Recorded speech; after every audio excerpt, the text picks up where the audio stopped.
Arsenal are going to be travelling to Bruges on Wednesday for a Champions League match. Arsenal currently leading the table in the Champions League. Am I looking forward to that match? Not at all. Not at all. After the debacle of Sunday, was it Sunday or Saturday? Early kickoff Saturday. It's really bad. The situation with our injuries, really, really bad. And I think we are now going to go into a Christmas period with hardly any defenders who are starters in their natural positions. So yeah, bad times, but you know what? We have to be resilient. This is the test. I remember 2 months ago, I was talking about the depth of the Arsenal squad. I think we should have changed our physios and our medical team instead of the actual lineup, because the things we're going through now, honestly, if I believed in curses, I would be absolutely looking for a sangoma to, an exorcist to help us out, because things are not looking good. Now, bearing in mind how we started, how Timber did in our back four, because Raya in goal, our back four had Ben White, Timber, Hincapie, and Califury. Yeah, in the end, the amount of pressure we had to absorb was way too much. And what do you expect? Timber is used to playing. Sometimes it's about the rhythm. He's used to playing on our wing, maybe. So, and the winner that Aston Villa scored, really, it was two ping pong. Hincapie, at some point, I have to be glad he didn't overextend himself, because I think, look at the injury Mosquera got. You know, this thing of overextending yourself, you're going to find yourself with a strained muscle, a pulled muscle. And yeah, okay, we lost, but we need to be cleverer.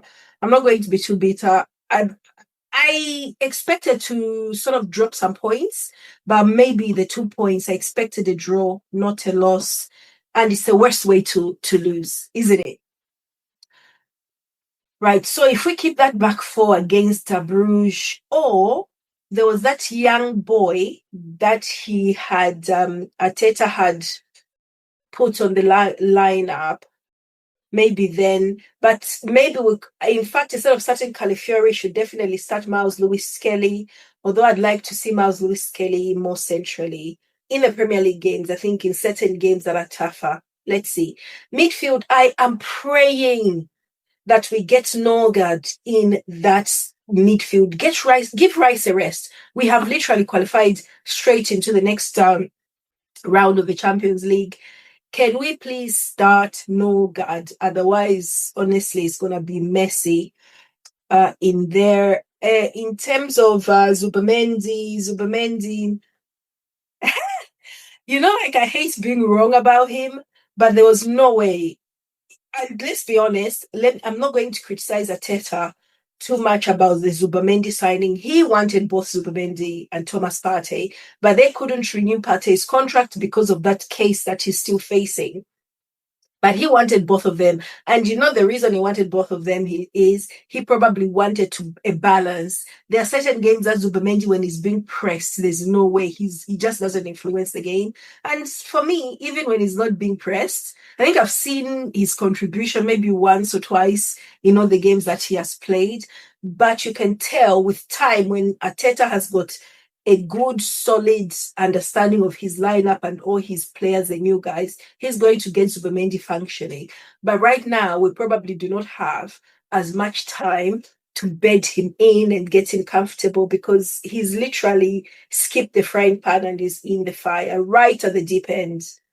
No slow starts for Zubamendi, and whatever. I've heard a few people moan about Odegaard's playing. I thought he did all right against Aston Villa. I thought even the few chances we were creating, it's just like positionally we had issues, I guess.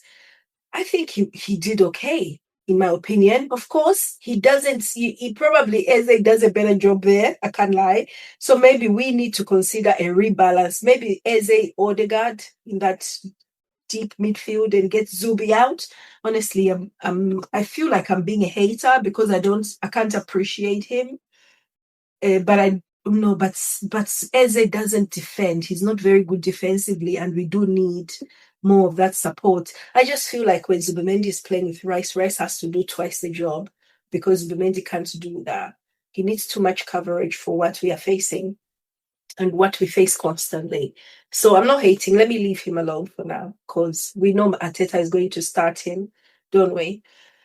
But yeah, so Odegaard should definitely start in Europe. He needs the match fitness.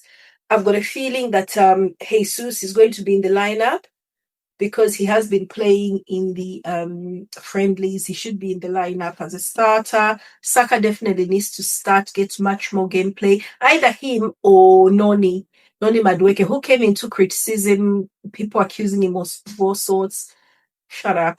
You don't know what you're talking about. There are just some games you go and play, and they are hard games because the team you're playing don't mess about. And that's the thing with Aston Villa for the last 2 seasons, we have not had a great time when we went to play them. So it's not a Noni issue. We just have not progressed with our creativity, and the way our style of play hasn't progressed enough to beat a team like Villa. I think I did mention it was going to be a tough game, but I say that about, I think, all the games. I'll probably say that about Wolverhampton. But seriously, in terms of Aston Villa, the way they play, the way they press, and they play in phases. They don't just play foolish games. They know when to take a step back. And as you are thinking you're getting into the game and trying to challenge them, they shift the gears and you're not ready. So we just can't outwit them. We don't know how to think better than they do. Unai Emery has got Arteta on that. Vastly experienced manager. So let's not sniff at it. Mechele Merino, I think it was very difficult for him against Villa, very difficult for all our attackers. They had us on toast. But yeah, Eze might start. Trossard seemed to have only, I think he was given 30 minutes play, so he had to be substituted off. But yeah, start Martinelli. We can afford to start Martinelli, give him a star. In fact, give him a star. I don't know. We don't know who the lineup is going to be. So let me just make my own. Raya, you go. Left back, Miles Lewis-Skelly, Hincapie, Timber, Ben White. We've got no choice. Midfield, Norgaard.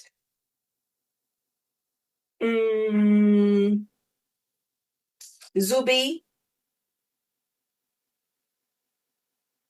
Odegaard.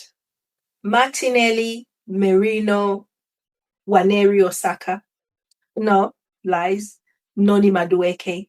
Take Saka and Merino out, put Noni there. And then early 60 minutes into the game, bring Nwaneri on. But let's try. Bruges might be quite aggressive, I think. I'm not sure. But let's put these kids out. Let them absorb some of that pressure.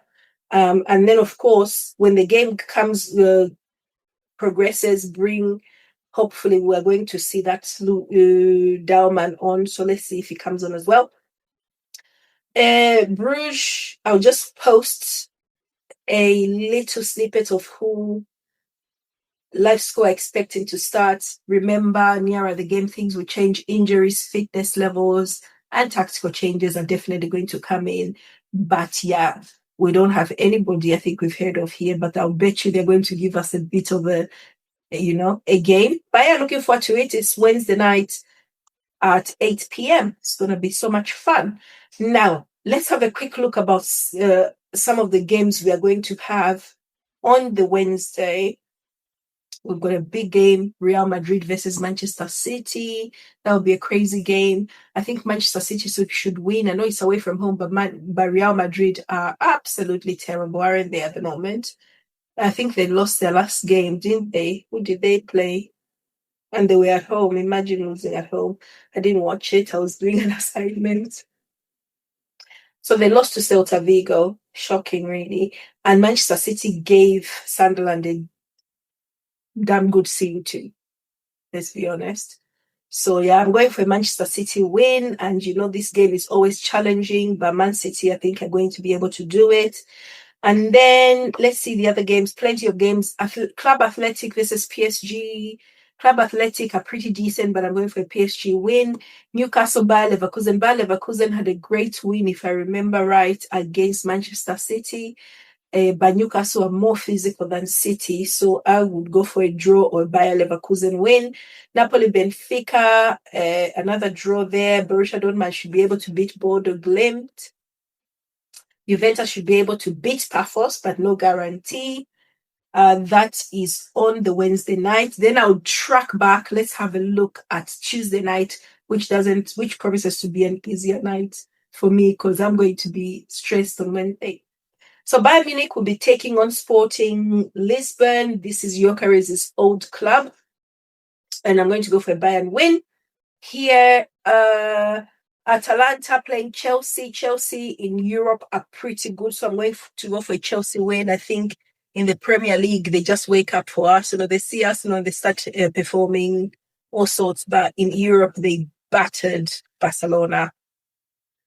Barcelona will be moving on to Barcelona. They'll be taking on Frankfurt, and I'm expecting that Barcelona should be able to beat these guys.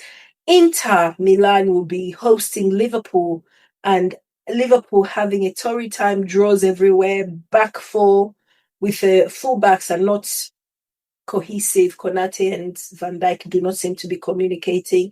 Definitely worth seeing if one of them can be rested, just to see if there can be some different chemistry. But I don't think this is a very happy Liverpool side. I don't think these people are happy. So I'm going to go for an Inter win. Inter, I'm regretting it already. Yeah, okay, let's just go for Inter. But yeah, maybe Liverpool do okay. I don't know. Okay. Eindhoven versus Atletico Madrid.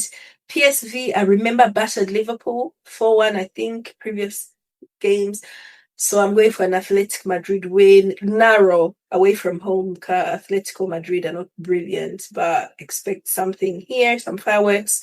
Tottenham should be able to beat Slavia Prague at home. Not sure, but yeah, it should be doable. And Marseille will be at Union Saint-Gilloise.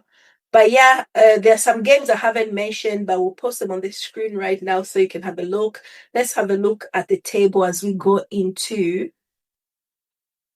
this week of the Champions League. Arsenal obviously are starting this on top of the table. It could change if Paris win and we don't win against Bruges, but so far we are 3 points ahead. Goal difference might come in on the day because it just depends what happens. But yeah, we should be able to maintain this spot if we draw. But hopefully we're going to win. But yeah, so that is the top half of the table for you guys. And the bottom half of the table, let's see if there are any interesting names under here. Nobody interesting. Ajax bottom, no points. Wow.